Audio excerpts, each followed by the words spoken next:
All right, had really good productive meetings last night with our team and closed a chapter on that BC game, and our immediate attention goes to a really talented Florida State football team that's obviously been tested with Alabama, Virginia, and of course Miami this past weekend. So they're really good. But just hitting on the BC game, which I don't feel any different than I felt after the game. It was a complete game by our football team, kind of what you've been expecting and wanting. I think we executed at a high rate.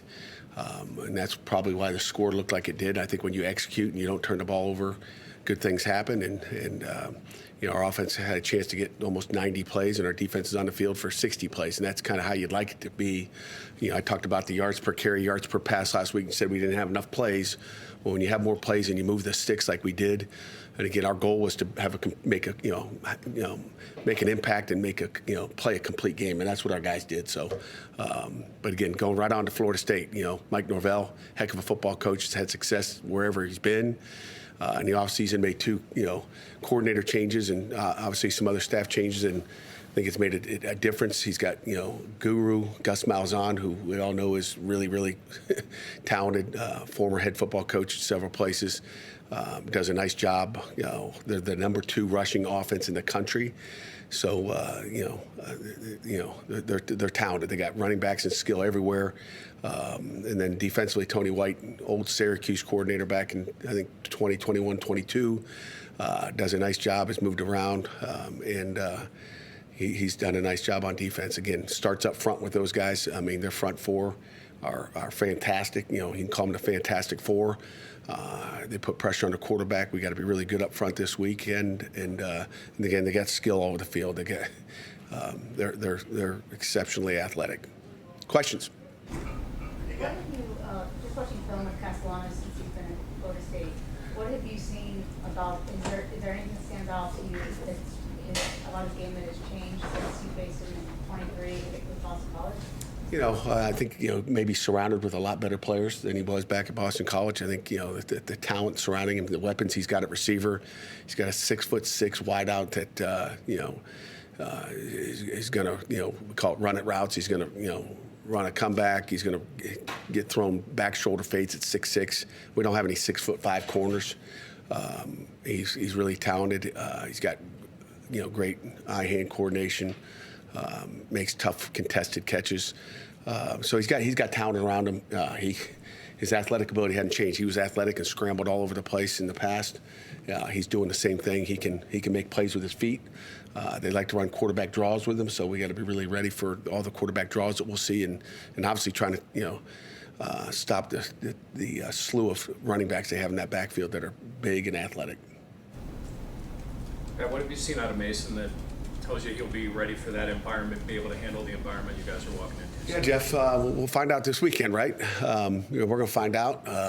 First time starting last week in a college atmosphere, and now it's going to be an angry, enthusiastic crowd down there in Tallahassee. So we'll find out. But kind of like Trey Butkowski, is another freshman that's playing for us. I mean, I think he's kind of like this.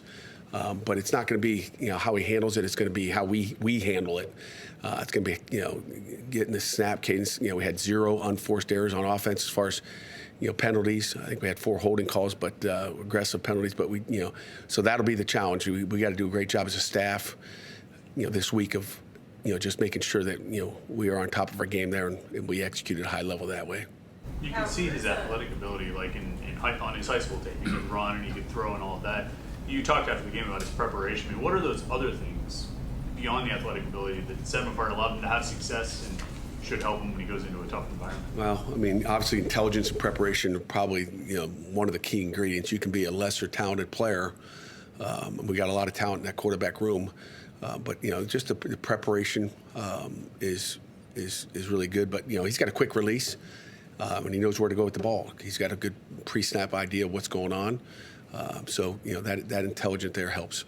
Where's Eli mentally right now? Eli's in a good place. Nobody's happy, but, including myself, I mean, it's something you don't want to ever have to do.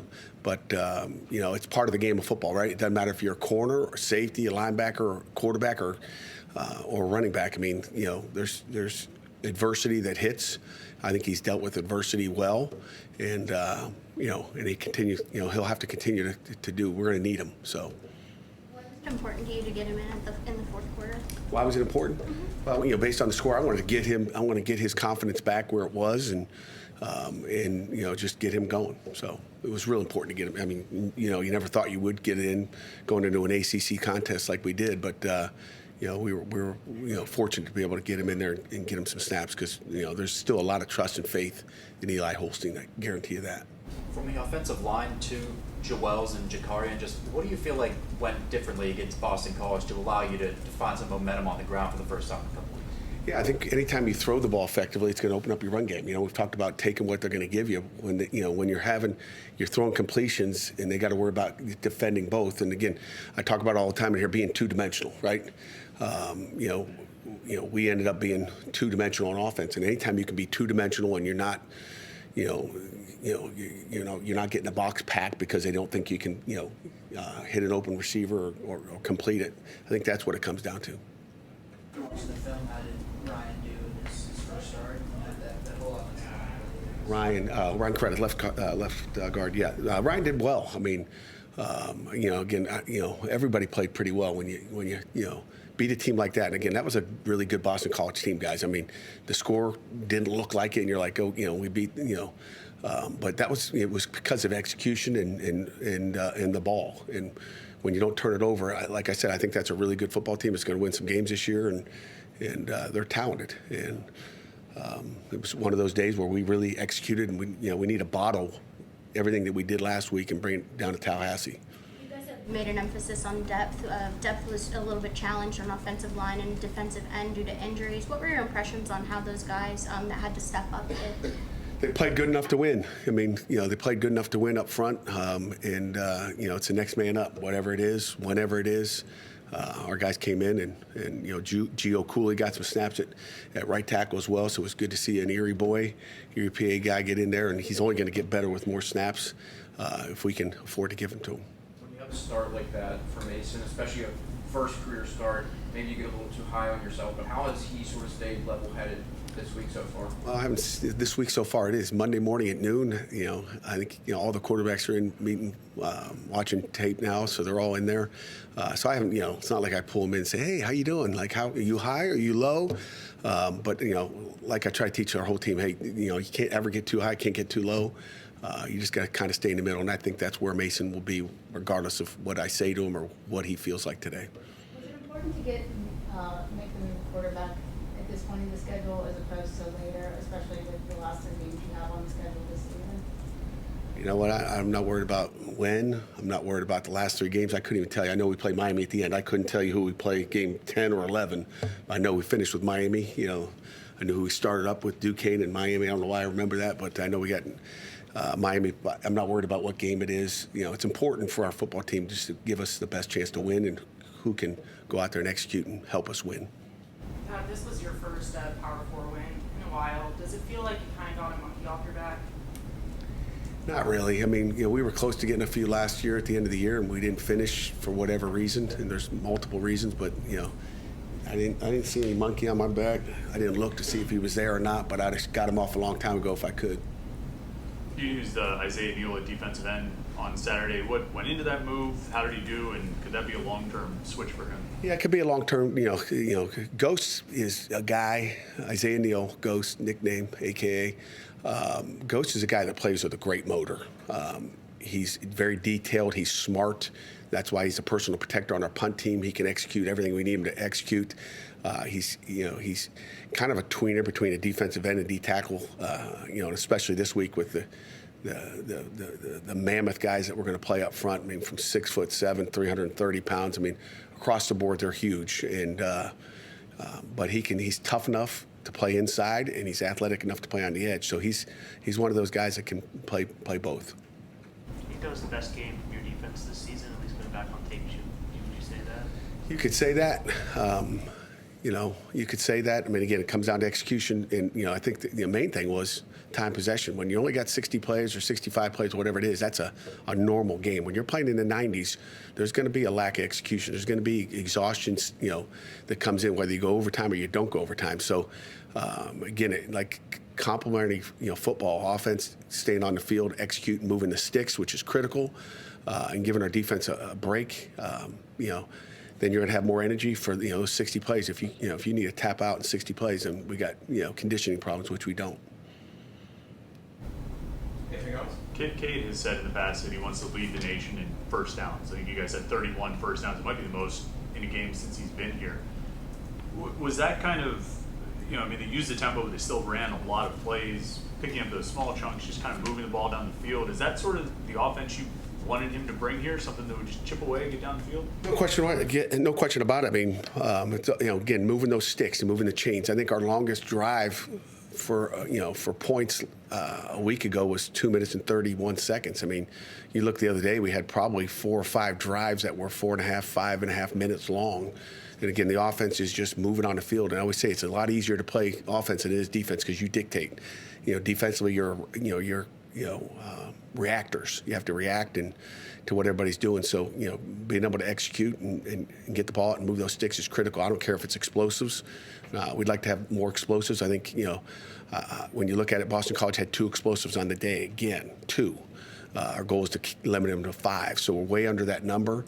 And offensively, we had what we considered 14 explosives. So there were still explosives, but we kept those chains moving. Made the chain crew work today instead of just lining them up and leaving them there and then punt the ball. How much of what Mason did on Saturday, I guess, he was a surprise, and I'm sure you knew a lot about it, but Yeah. so you actually throw him in game action. Yeah, I mean, there's no surprises in practice because you saw what you saw. You see what you've seen since August, since spring ball, since, you know, bowl practice up in Michigan. So we knew that we had something good with him. But until you see how a guy reacts on game day, you know, I can't tell you had the greatest scrimmages ever in August, you know, when we went to the stadium twice, but he also wasn't playing with the one offense either. So him being able to play with the ones and making sure the receivers are where they need to be, those are all factors that, you know, we had to obviously factor in.